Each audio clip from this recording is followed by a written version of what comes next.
Ganun nga, lumilipad pa nga yun minsan. Si Doraemon na, ano, no?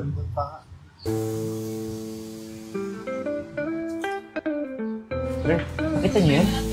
Chicks, ah. Kita-kita talagang liwanag. Tsaka, sarap pa. Diyan lang siya nakatiro. Paano ba yan? Akin na yan. Anong akin? Akin yun, uy. Ano sa inyo? Ako na nakakita. O, gito na lang. Ligawan nating tatlo. Tingnan natin kung sino sasagutin, no? Sige, payag ako dyan. Sigurado, akin niya mapupunta. Sige, be the best man win. Sige, tara. Forma tayo. Ah.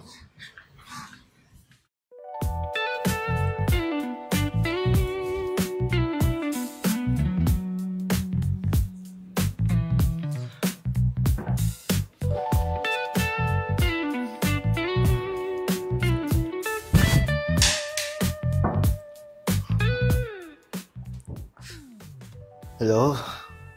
Ito po ba yung cellboy? Ready ko na pick upin yung phone ko po dyan. Oh, thank you. Sige.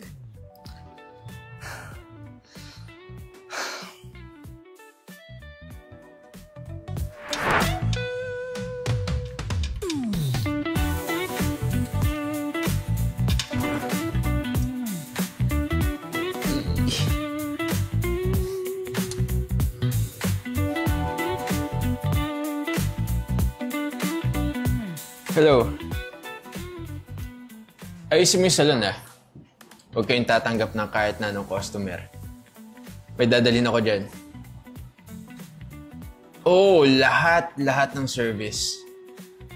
Well, gusto ko na may pakita sa kanila kung gaano kaganda ang Denden Salon umaayos ng buhok. Sige. Dating ako dyan mamaya.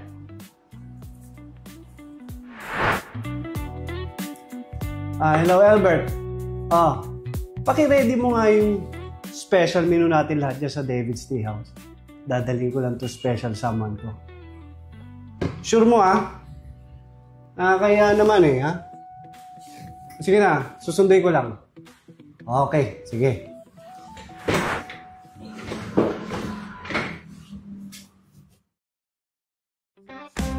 Saw you walking in the crowd so fine.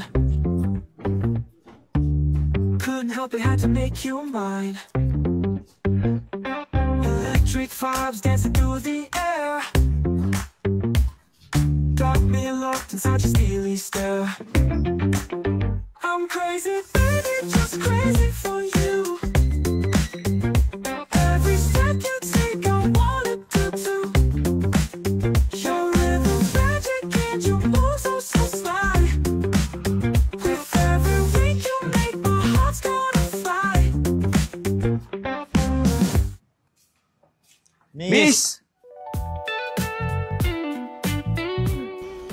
Hello po. Ano po kailangan nyo?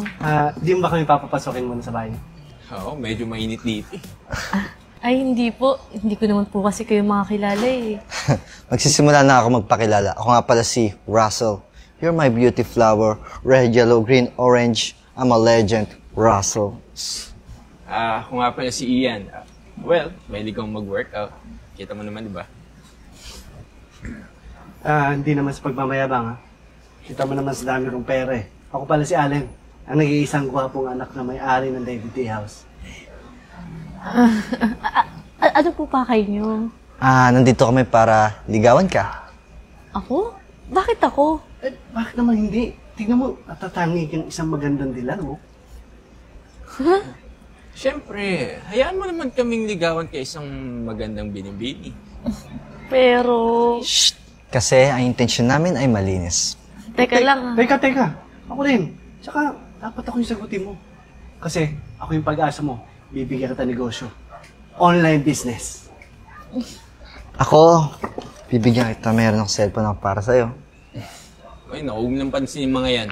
Ako, aalagaan ko yung buhok mo. Papagandahin natin yan. Wait lang po Hindi mo kami papapasokin. Ang init eh. Ako pala, papasokin mo na. Hindi. Pera, Hindi. Ito, on hand na. Sa'yo na. Hindi, ako. Ito, beauty products, Hindi, ako. Hindi, ako. Ingay. Ako. Hindi, ako. Ako. Ako, sabi. Ako! Ako. Hi, babe. May mga bisita ka pala. Babe! Hello. Kaibigan pa kayo ng girlfriend ko? Girlfriend! Ano ibig sabihin nito? Hindi, baka kaibigan niya babae. Tama, di ba sa English ng girl, babae. Ang kaibigan, friend. Tama. Hindi ganun. Girlfriend, magsyota, magkarelasyon. Bakit hindi mo naman sinabi? Ba naman yun? Sayang lang kami na... Sayang mo dala namin, no? Kaya nga, tuloy, nalaglag tuloy. Eh, paano ako makakapagsabi? Kanina ko pa gustong magsalita, hindi niyo man lang ako pinapatapos sa mga sasabihin ko. Ito, sa'yo na lang. Ayoko na. Sige na yan. Pati itong kumain kayo dyan. Masarap dyan. O, ito. Pagtulungan nyo, pangit ang buhok mo. Para gumanda. O, ayan, mukhang bulok din yung cellphone niya eh. Tsaka yung bulaklak na yan.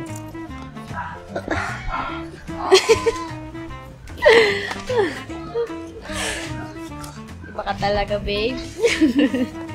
Ay, naku, ang gara ng mga lalaki na yun. Pero in fairness, ano nung mga dala nila. Kala nila